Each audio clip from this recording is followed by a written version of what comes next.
Good morning, Carolina here. We are back from Peru, and one topic that just kept coming up during this whole trip was altitude and traveling safely in high altitudes. I thought it was really important to get on here and share some of my thoughts and tips on how to do it safely. I have been traveling to South America, as you know, for the last 15, 16 years at least, twice a year, 3 times a year. So I've been to the continent more than 30 times. And a lot of the areas that I offer and that I specialize in are around the Andes and have heights of up to 16,000 feet. So it's important when going to such a destination not to disregard the high altitude and to sit down with your trip advisor and plan out a safe way to enjoy it. Because if you are acclimated correctly, you will have such an amazing time, much more memorable than having symptoms of high altitude. What is high altitude sickness?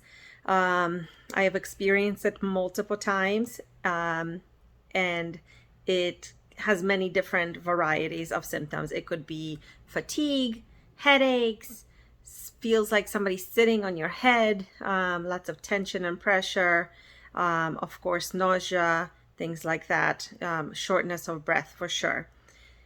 So it's important to acclimate with time and with different things that you can do to make it easier. Of course, there's a prescription medicine that you can do. I don't recommend it.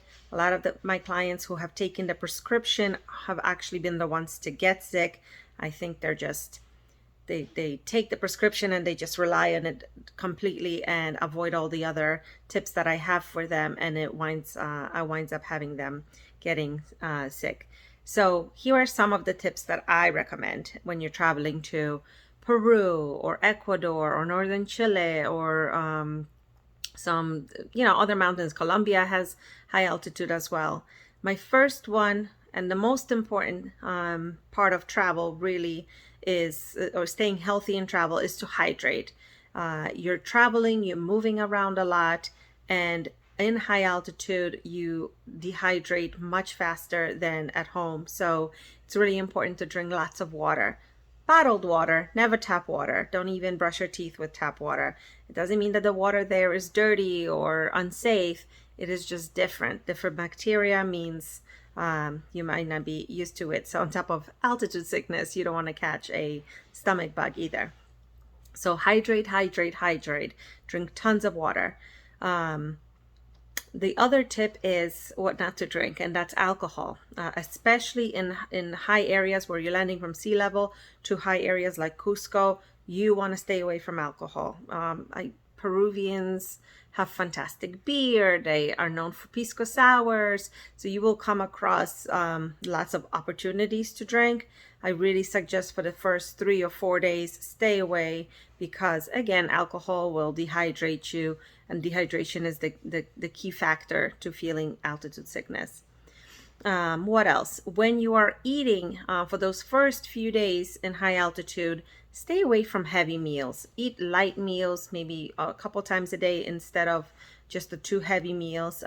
Stay away from things like meat, heavy carbohydrates that are hard to process, because then your system is sluggish, you're slow down, and your body will not be able to acclimate fast enough. So stay away from heavy meats, heavy meals in general.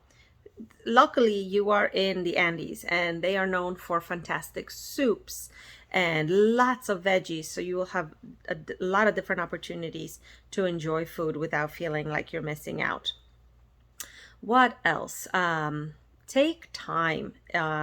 It doesn't happen overnight. You will not acclimate overnight, and your body will need to do it a little bit slowly in the beginning. So when I plan trips, I always make sure there's plenty of time to nap on arrival and rest. And, just take the time to walk slower and sit down. South America, all the cities have fantastic main squares, perfect for people watching. So what we do is usually just hang out and enjoy and sit around with our bottles of water and take it all in and get that feeling that you're on vacation, which sometimes is lost when you're traveling South America because you're always on the move.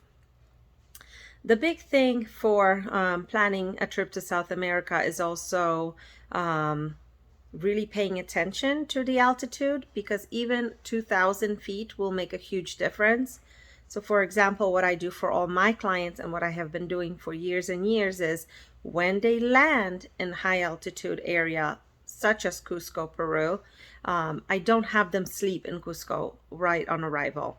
I whisk them away. I take them to Sacred Valley. It's about an hour and a half drive, but it is about 2,000 feet difference. And that makes all the difference. They can sleep better there. They can acclimate easier. And the activities in the Sacred Valley are much more leisurely. They can visit villages. They can do cooking classes. They can go to the lake. They can visit markets. So it's not a lot of high end, high trekking and high energy activities. So we really start slow with really beautiful scenic sites, salineras, moras, things that they can do without exhausting themselves. So we do that first.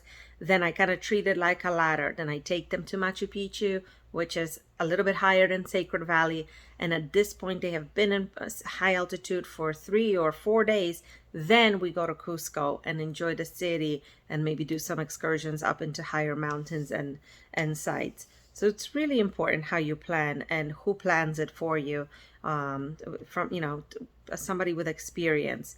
Now on this trip that we've done, it was a whirlwind of a trip. I went to Peru with main focus of hiking 2 different mountains. I knew the risks and I knew the altitudes were really high. I only incorporated like 32 hours of acclimation before my first hike, and I felt it.